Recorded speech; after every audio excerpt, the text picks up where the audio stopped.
प्यारे बच्चों हम पढ़े class 9 history chapter Nazis and the rise of Hitler. ये आपका थर्ड वीडियो है। 2 वीडियो मैं आपको सेंड कर चुका हूँ और जैसे मैंने फर्स्ट वीडियो में आपको पढ़ाया था कि हिटलर कहाँ से बिलोंग करता था और फर्स्ट वर्ल्ड वार हुआ। फर्स्ट वर्ल्ड वार किन किन के बीच हुआ और उसके बाद वहाँ पे डेमोक्रेसी आई। फर्स्ट वर्ल्ड वार किसने लड़ा ये मैंने बताया आपको। वहाँ पे डेमोक्रेसी आई और डेमोक्रेसी आने के बाद एक ट्रीटी हुई और वो ट्रीटी थी आपकी ट्रीटी ऑफ वर्साइल। जब ट्रीटी हुई तो ट्रीटी में बहुत सी ऐसी चीज़ें थी जो जर्मनी अपने हाथ से खो चुका था, क्योंकि वहाँ के जो पॉलिटिकल लीडर थे, वहाँ की डेमोक्रेसी थी आपकी वाइमर, या मैं डेमोक्रेसी बोलता है वाइमर रिपब्लिक बोलता हूँ, वो सेम। तो वहाँ पर वो आई। आने के साथ जो ट्रीटी थी तो ट्रीटी में जो साइन किया पॉलिटिशियन ने, उसकी वजह से वहाँ की जो जनता थी वो बहुत ही ज़्यादा नाखुश थी। भाई उन्होंने कहा बोले कि आपने साइन क्यों किया, लेकिन साइन करना उनकी मजबूरी थी। किसकी? पॉलिटिशियन की, क्योंकि वो एलाइड पावर से डर रहे थे। एलाइड पावर स्ट्रांग थी, उनसे वो डर रहे थे और उनको इतना फोर्स उनके ऊपर प्रेशर था कि आप हमें इतना पावर दो, आप हमारा ये कंपनसेशन, उसकी वजह से। तो ये जब ट्रीटी हुई, जर्मनी बहुत कुछ जो खो दिया, तो होने के बाद जो वहाँ के लोग थे, क्योंकि तो आपका टॉपिक आ रहा है political radicalism and the economic crisis, तो वहाँ के लोगों ने क्या करा, बोले कि अब हम अपनी खुद की पार्टी बनाएंगे।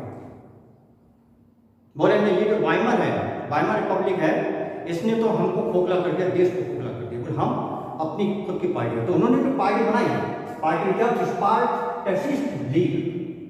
पार्टी कौन सी थी? स्पार्टकिस्ट लीग। उन्होंने पार्टी बनाया और उन्होंने कहा जो रशियन रेवोल्यूशन के आधार पर उन्होंने इस पार्टी बनाया। अभी अपने रशियन रेवोल्यूशन नहीं पढ़ाया, रशियन रेवोल्यूशन के तर्ज पर उन्होंने उस पार्टी को बनाया कि हम डेमोक्रेसी लाएंगे। बाद में यही पार्टी जाके आपकी, ध्यान से, बहुत ध्यान से समझिएगा, बाद में यही पार्टी जाकर later founded communist party of Germany. ये पार्टी का नाम हो गया कम्युनिस्ट पार्टी ऑफ जर्मनी। ठीक है, ये एक मार्क्स में क्वेश्चन पूछता है।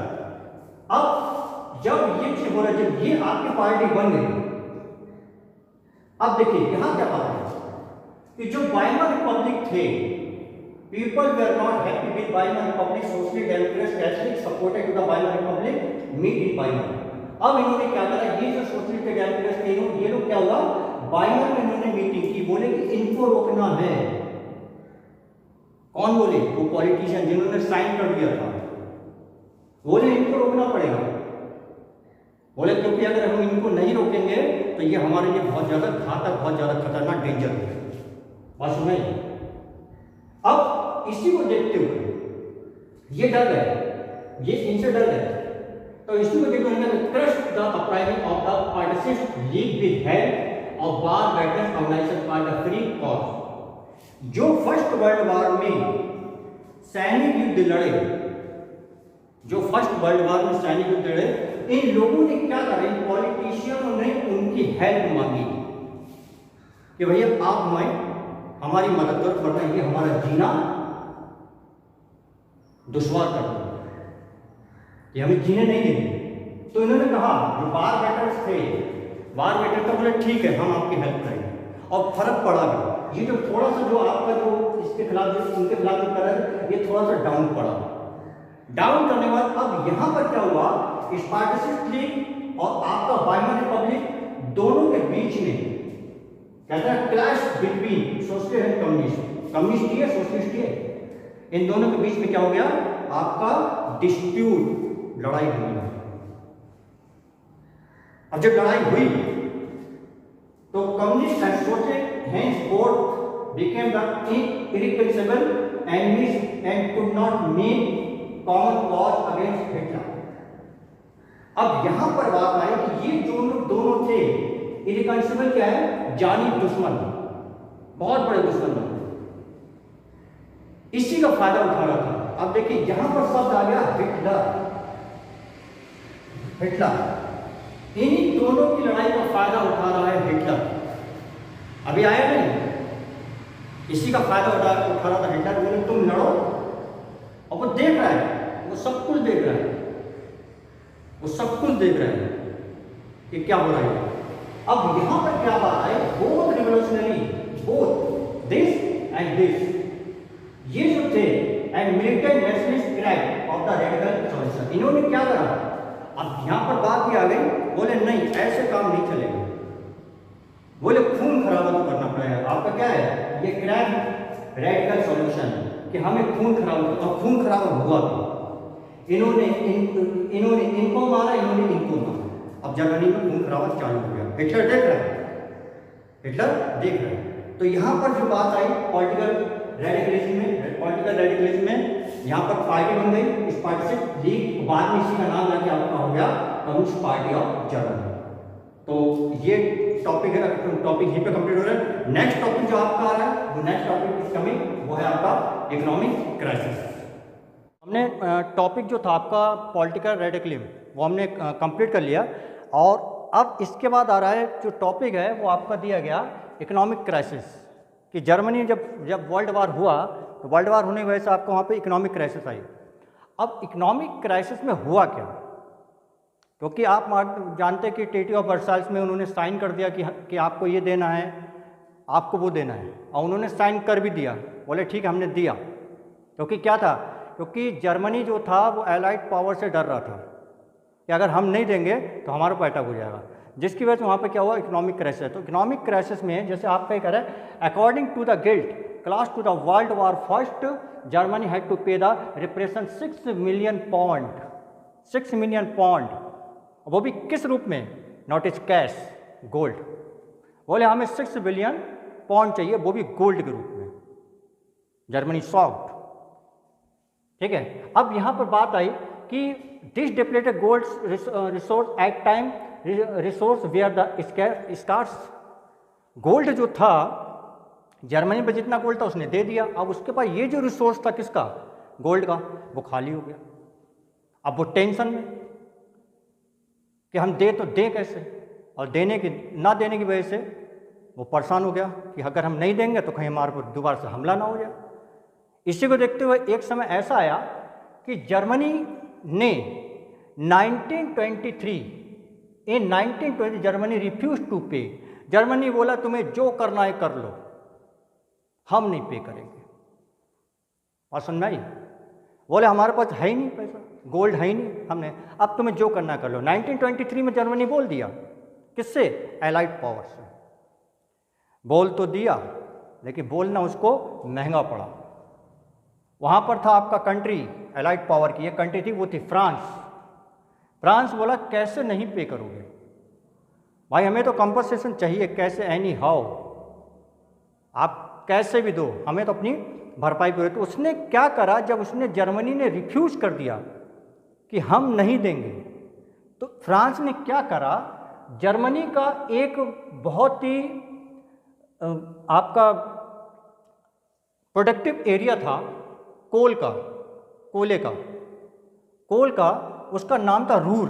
क्या नाम था, रूर। फ्रांस ने उस पर कब्जा कर लिया। बोले ठीक है नहीं दे रहे हो, लाओ बेटा इसको भी दो, क्योंकि ट्रीटी ऑफ वर्साइल्स में उसने इसको नहीं लिया था। लेकिन जब उसने मना किया कि हम भैया नहीं दे पाएंगे पैसा, तो बोला ठीक है, उसने फ्रांस ने क्या करा, उस पर कब्जा कर लिया। अब जब कब्जा कर लिया तो जर्मनी की एक जो और रिसोर्स पावर थी वो भी उसके हाथ से जा चुकी, जिसकी वजह से क्या हुआ, बहुत से लोग आपके बेरोजगार हुए। अब देखिए, जब इस पर जब उसका कब्जा हुआ, गोल्ड पे नहीं करवा, तब जर्मनी ने क्या करा, Germany retaliated with the passive resistance and the printed paper money recklessly bit too much printed money in circulation. Germany ने क्या करा कि पैसा छापना स्टार्ट कर दिया, पेपर मनी, बोले पैसा छापो। और उसने पैसा जो छापा तो कोई लिमिट नहीं थी, अनलिमिट हो गई। और जब पैसा ज़्यादा छप गया तो पैसे की जो वैल्यू थी वो आपकी धड़ाम हो गई, पैसे की वैल्यू गिर गई। और जब पैसे की वैल्यू गिरी तो गिरने के बाद स्थिति क्या हुई, the value of German mark fail. Mark किस लिए बात आ रही है? क्योंकि that time Germany currency name was mark, now this time Germany currency name is euro. आगे बात समझ में, इस समय जर्मनी की जो करेंसी वो यूरो है। तो ये जो मार्क था अप्रैल में ये करेंसी $1,24,000 मार्क के बराबर हो गया कि अमेरिका से अगर कोई चीज़ खरीदनी है तो आप इतना पे करो, $1 मतलब 24,000 मार्क, बोले पे करो भाई। कुछ समय पे किया। अब यही स्थिति क्या हुई जस्ट 2 महीने बाद, मई जून, जुलाई में $1 3,53,000 मार्क कि अमेरिका से अगर $1 की कोई चीज़ खरीदनी है तो आप मुझे 3,53,000 रुपये पे करोगे। ठीक है। अब इसके बाद अगस्त, 1 महीने बाद $1 कितना हो गया? 46,21,000 मार्क। सोचिए कि भैया इतना पे करो, तो उसने इतनी करेंसी को छाप दिया।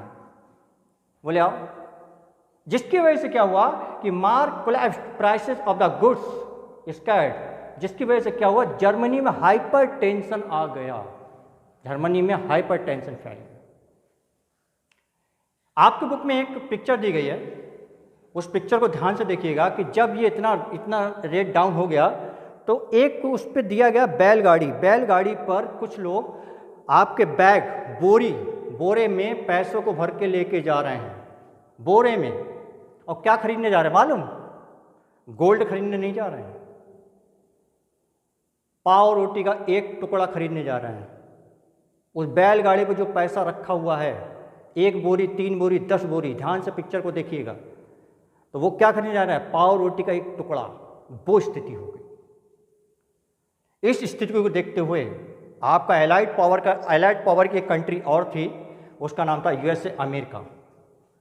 अमेरिका इन सब चीज़ों को देख रहा था, तो अमेरिका ने ये बोला, यहाँ पे बात आई, eventually the America intervened to the wild of the Germany out of the crisis by introducing the Dawes plan. America इस चीज़ को देख रहा, बोले नहीं, गलत हो रहा है कि व्यक्ति वहाँ का, वहाँ का जो जर्मनी का जो व्यक्ति है वो बहुत ज़्यादा परेशान हो रहा है। तो बोले कि हमें उसकी, बोले चलो ठीक है, फर्स्ट वर्ल्ड वार में उसकी वजह से लॉस हुआ तो थोड़ा सा हमें भी उसके प्रति सिंपैथी दिखाना चाहिए। अमेरिका इस चीज़ को बोला। इसी को देखते हुए अमेरिका एक डॉस प्लान लेके आया। क्या था? Dawes plan. ये चार्ल्स डॉस के नाम पे है, डॉस प्लान लेके आया। ये अमेरिका के रहने वाले थे। उन्होंने क्या करा कि हमें क्या करना है, हमें कुछ पैसा, बोले ठीक है, जर्मनी से पैसा लेना है ना, आप तुरंत मत मांगो, थोड़ा थोड़ा करके मांगो। तो बोले कि हमें इसको कुछ इसकी मदद करें। तो उसने, अमेरिका ने क्या करा, जर्मनी की हेल्प की, छोटे मोटे फाइनेंस लोन वगैरह दिए। और उसने क्या करा कि यहाँ पर दिया गया फाइनेंशियल वर्ड ऑन जर्मनी 1924, ठीक आपके 6 साल के बाद, तो फर्स्ट वर्ल्ड वार जब आपका 18 में ख़त्म हुआ, ठीक 6 साल के बाद अमेरिका ने जर्मनी की इस इकोनॉमिक क्राइसिस को कम किया। लेकिन ये जो हेल्प थी, ये हेल्प आपकी ज़्यादा समय तक नहीं चली। अमेरिका के ऊपर एक समय ऐसा आया कि अमेरिका ने जर्मनी से बोला कि भैया मेरे जितना पैसा मैंने आपको दिया वो मुझे रिटर्न करो तुरंत अभी। वो ग्रेट डिप्रेशन का टाइम था, ग्रेट डिप्रेशन का टाइम था। तो वही टॉपिक आपका नेक्स्ट टॉपिक है, वो है आपका ग्रेट डिप्रेशन ऑफ ईयर। तो उसको हम देखते हैं आपका नेक्स्ट वीडियो में। Thank you.